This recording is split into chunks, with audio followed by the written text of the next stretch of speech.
I hope I can see my ex-girlfriend again at Jollibee. She blocked me on her social media accounts, so I can't contact her anymore. She also changed her phone number, Your call has been forwarded to an automated voice messaging system. and the only way to contact her is to message her siblings. So I tried to message her sisters and asked where their sister was. I waited for like 2 to 3 hours for their replies, and someone answered.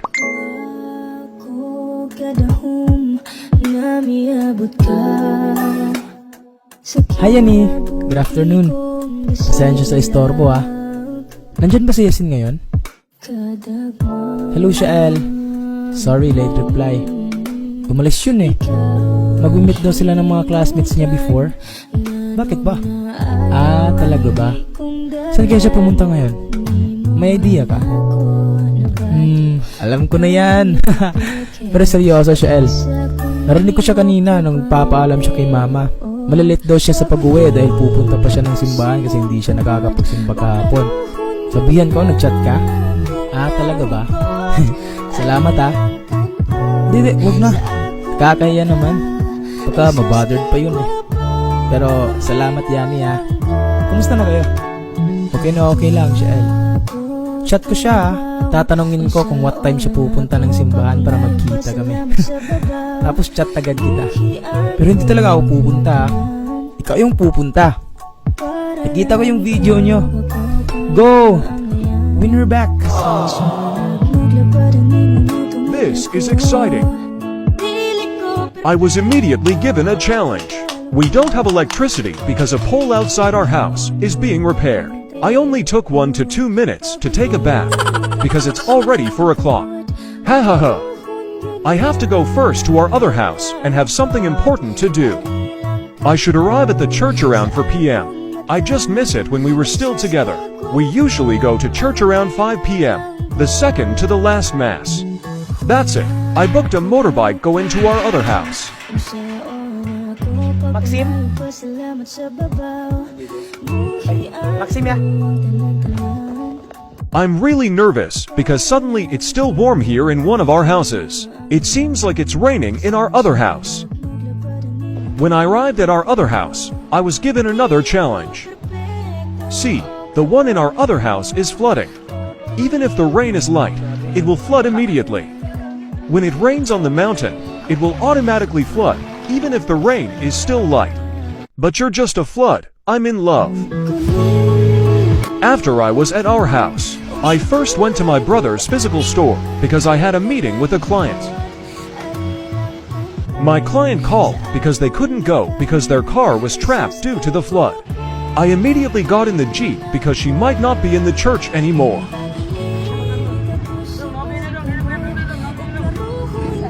I have arrived at the church. I immediately went to the place where we always stood when the two of us went to church. I waited for how many minutes to see if she would come. I already messaged her sister about the update, but she didn't reply either. Maybe she's busy too.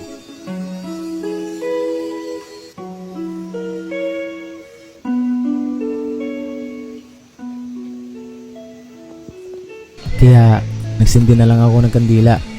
Kumuha ako ng 3 piraso para magpasalamat, manghingi ng pasensya sa lahat na nagawang kasalanan, and last is yung manghingi ng pabor kay Papa G. As of now, wala na akong ibang hihingiin kundi panalo siya ulit.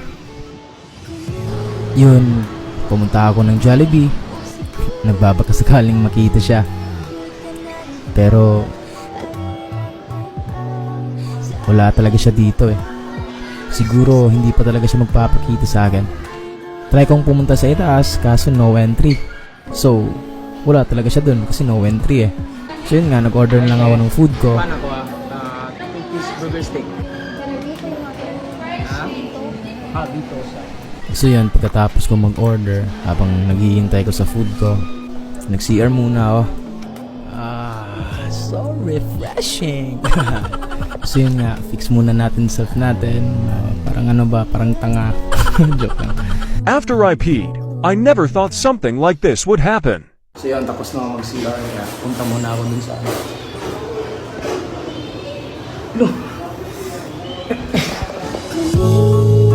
This is destiny. We met here again. Nalay ka diri. Kasi aron, kaya gustanan. Ay, siya sa'yo, siya. Watang di ka diri ah. Sige, sige, wait lang.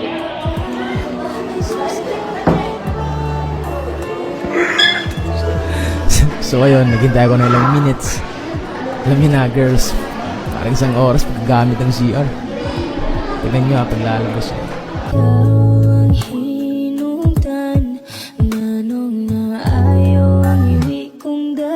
She's really, really beautiful. Asa di ka karon? Mana kaon? Wala pa. Ha, niari ko na rin Jollibee ba para sangihi. Then after ani, ulit na yun ko. Ay. No, basta na kay oras ron ba? Pwede naman, pero sa balay lang kong kaon kay si mama ba, luluto ligig pa di hapon. Oh, makausad siya. So, take out na lang ko niyan. At tataghawan ninyo ba kung okay rin naman. Wow, like we used to. Guro, Pero bitaw, okay ra. Visit ko inyo ba kay gimingaw na sa gusto mong maigsuon ko. Ikaw. Sure ba? Ang igsuon naman ng ano, di mo niko. Failure sa gigo do. I-take out sa ko niyo. Ito sa kupan ko. Miss, pwede na siya ma-take out na lang, miss. Okay ra? Wait, sabi yan. Sorry kayo, miss ha. Thank you, ma'am. Tubig! Sugtas ako. Tawa, kuya. Di ko sugto niya. So ayun, papunta na kami sa jeep. Aantay kami ng jeep tapos diskarte agad. Hawakan natin kamay niya. Ay, ang etra talaga. Uy, labang. Labang, ayaw, paligdisan ka, lisod na kayo. Ay, paligdis ka, mawala ka, lisod na. O, pabe pa na mo sugda. So yun, since nahihirapan kaming sumakay ng jeep kasi ang daming tao. Umuulan kasi. Sabi ko sa kanya na maglakad na lang kami pauwi sa kanilang bahay. Pumayag naman siya. Gusto niya talaga akong madet-det, oy. So, yun guys, no, nagabihan na lang kami. Hindi talaga kami nakasakay kasi ang daming tao ngayon. Tinglabas ng mga estudyante, tinglabas ng mga trabahante. So, yun nga, lakad-lakad na lang kami dito. Like, no, like we used to ba.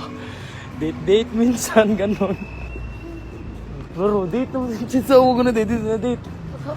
Matik, signahan sa siya. Ow, sorry. Uy, nag-block. Uy. Dapat lang. Ano lang? Dapat lang. Uy, ano nag-block mo? Huwag mo ko isala. Ano na? End block na ba? Ano, magka-chance na tabalik ko.